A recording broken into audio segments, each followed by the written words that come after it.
O diabetes não aparece quando a glicose está alta no exame. Na verdade, ele aparece lá atrás, ainda na resistência à insulina. E o problema disso tudo é que essa fase é silenciosa. Eu sou a Priscila Abdala, médica, pós-graduada em nutrologia e pós-graduanda em endocrinologia, e hoje eu vou falar mais sobre a resistência à insulina para você.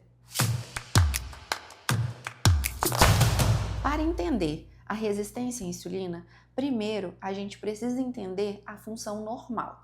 A insulina tem como objetivo levar a glicose, que é o açúcar no sangue, para dentro da célula. Se você tem uma resistência à insulina, quer dizer que esse transporte não está acontecendo de forma normal. A insulina, ela vai permitir com que a glicose, o açúcar, seja utilizada pela célula como fonte de energia, como fonte de combustível. Então, se esse processo não está acontecendo de uma forma correta, o corpo vai sentir mais fadiga e você vai precisar aumentar a produção de insulina para que isso aconteça de uma forma organizada novamente. Quem faz esse processo todo de produção de insulina é o pâncreas, que começa a ficar sobrecarregado tentando manter o equilíbrio corporal. No início, a glicose pode permanecer normal. Isso acontece porque o corpo está compensando com mais insulina. Porém, essa compensação ela tem um custo. Essa fase ela pode durar até anos. A pessoa pode estar com a insulina elevada, triglicérides alto, um aumento progressivo da gordura abdominal e o HDL um pouco mais baixo. O HDL, para quem não lembra, é a gordura boa, é a parte do colesterol correspondente à gordura boa. Mas ainda nessa fase, nós ainda não temos o diagnóstico de diabetes. Por isso que muitas vezes ele parece surgir do nada. Só que na verdade, ele é a etapa final de um processo de desregulação metabólica que pode ter começado há muitos anos. Com o tempo, o pâncreas começa a ficar sobrecarregado. Aquela produção toda de insulina passa a não ser mais eficiente e ele não consegue dar conta do que o corpo precisa. Nesse caso, a glicose começa a subir de uma forma consistente e aí a gente consegue identificar um pré-diabetes. Nesse ponto, se nada for feito, obrigatoriamente você vai evoluir para uma doença chamada diabetes tipo 2. E é por tudo isso que eu expliquei que a gente entende a resistência à insulina como o início de tudo. Os principais fatores de risco para uma doença como diabetes são principalmente ligados a estilo de vida.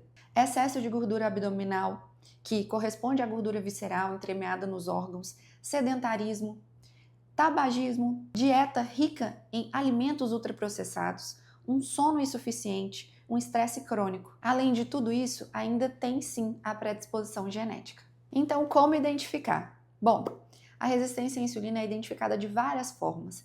Clinicamente, a gente consegue entender dentro de uma anamnese direcionada com o paciente alterações que a gente consegue saber que o paciente tem uma resistência à insulina.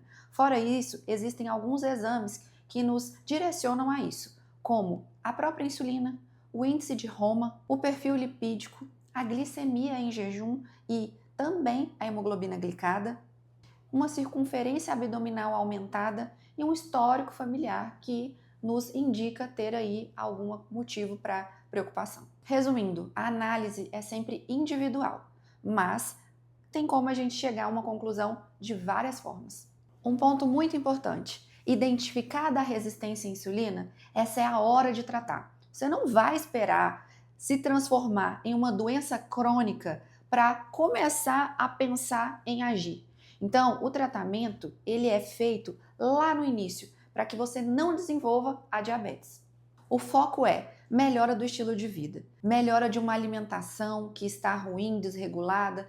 Então, uma alimentação mais estruturada, um sono eficiente, realmente de reparo, de descanso, um exercício físico de forma regular, uma redução da gordura visceral, um aumento de massa muscular que vai impactar diretamente na taxa metabólica. Tudo isso é importante para que você consiga melhorar a sensibilidade do seu corpo a esse hormônio tão importante que é a insulina e interromper o processo antes mesmo que ele evolua para uma doença.